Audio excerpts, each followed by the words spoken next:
किसी ने सही ही कहा है, अच्छे किए गए कर्म जो हैं वो कहीं ना कहीं उस परमात्मा की वही खाते में लिखे जाते हैं। आज नहीं तो कल उसका फल आपको जरूर मिलता है। गुड मॉर्निंग, कैसे हो आप सब? तो आज आप हमारी जो कहानी है इसी टॉपिक पे है। एक थी अम्मा जी, वो 70 वर्षीय थी। बहुत खुशी जीवन उनका, खुश खुश वो रहती थी, भगवान की भक्ति करती थी, बहुत विश्वास था उस परमात्मा पे। तो टाइम ने पलटी लिया, उनके पति की डेथ हो गई और वो फ्लैट में अकेली रहने लगी। उनका कोई भी औलाद नहीं थी। तो कुछ दिनों के बाद उनको नोटिस आना शुरू हो गया कि आप ये घर खाली कर दो, क्योंकि उनसे किस्तें नहीं दी जा रही थी, ना ही उसका रेंट दिया जा रहा था। बड़ी परेशान थी वो महिला। तो रोज वो कुछ ना कुछ दिन उनसे ले लेती थी, कुछ समय और दे दीजिए। उन्होंने अपने बहुत सारे मित्रों को, रिश्तेदारों को फ़ोन किया कि मेरे को इस दुविधा से बचाओ और मेरी मदद करो, लेकिन किसी ने भी उनकी मदद ना की।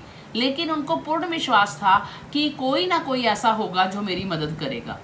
तो कल सुबह का टाइम आ गया कि कल सुबह आपने इस घर को खाली करना है। वो बड़ी परेशान, लगता था कि जैसे उनका सब कुछ खो जाएगा और वो सड़क पे आ जाएंगी। कहाँ जाएंगी कुछ पता नहीं था। इतने में सुबह दरवाज़ा खटखटाया और वहाँ के जो लोग हैं कागज़ वगैरह पत्र लेके आ गए वहाँ पे। तो उन्होंने कहा कि आप यहाँ पे साइन करो। तो उसके हाथ नहीं चल रहे थे ये साइन करने के लिए कि आज मैं ये घर छोड़ रही हूँ। बहुत ही परेशान थी। तो लेकिन उन्होंने कहा आप इस पे साइन करो। जैसे ही उसने साइन किया तो एक यंग बच्चा जो बहुत ही पर्सनैलिटी था उसके रूम में एंटर किया और कहा कि अब ये कागज़ क्या कह रहे हैं, आपको कुछ पता है? वो कहते मैं बहुत परेशान हूँ, ये कागज़ तो यही कह रहे हैं कि आज मेरे को ये अपना घरौंदा प्यारा सा घर छोड़ना पड़ेगा और मैं यहाँ से चली जाऊँगी।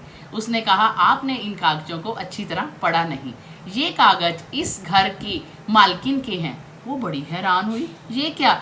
वो कहते हाँ, इस कागज़ में लिखा है कि आज से आप इस घर की मालकिन हैं और ये सारा घर आपका है, इसमें आपने साइन कर दिए हैं। वो बड़ी हैरान हुई, उसको कुछ भी पता नहीं चल रहा था कि ये क्या चमत्कार हो रहा है मेरे साथ। तो उस लड़के ने उसके पाँव को हाथ लगाते हुए कहा अम्मा जी, पहचाना नहीं मुझे? तो वो बड़ी हैरान हुई। उसने कहा बिल्कुल भी नहीं, मेरे को बिल्कुल याद नहीं आ रहा आप कौन हो। उसने कहा ये 10-15 साल पहले की कहानी है कि मैं बच्चा था, तब मैं ही 10-15 साल का था, गलियों में घूम रहा था, कोई सहारा ना था। आप अपने पति के साथ टहल के इधर उधर जा रही थी। तो अब मैंने आपसे कुछ मदद मांगी कि मेरे को कुछ मदद दे दो जिससे कि मैं कोई काम कर सकूं या पढ़ सकूं। आपके पति आगे की तरफ चले गए, लेकिन आपने पीछे आके अपने पर्स में से जितने पैसे थे आपके नकदी वो दिया और मेरे को एक लक्की कॉइन दिया और ये कहा कि बच्चे ये लक्की कॉइन अपने पास रखना और ये तेरी जिंदगी को बदल देगा। इतना विश्वास उस लक्की कॉइन पे आपको था, लेकिन आपने बिना किसी झिझक के और बिना किसी रिश्तेदारी के आपने वो कॉइन मेरे को दिया। उन थोड़े से पैसों से मैंने अपनी पढ़ाई शुरू की और आगे के आगे उस लक्की कॉइन ने चमत्कार दिखाया। मैं रियल स्टेट में चला गया। रियल स्टेट में जाके आगे आगे मेरा काम बढ़ना शुरू हो गया।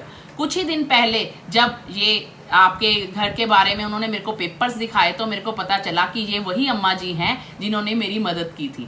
तो मैंने ये घर आपके नाम कर दिया है। ये सब कुछ, जब आज मैं जो भी कुछ हूँ वो आपकी वजह से हूँ, इसलिए आप मेरी अम्मा जी हैं। आप कभी भी अपने आप को अकेला ना सोचो। ये जो बच्चा है, जो भी आज मैं हूँ वो आपकी वजह से हूँ। तो ये सुनकर उसकी आंखें भर आईं।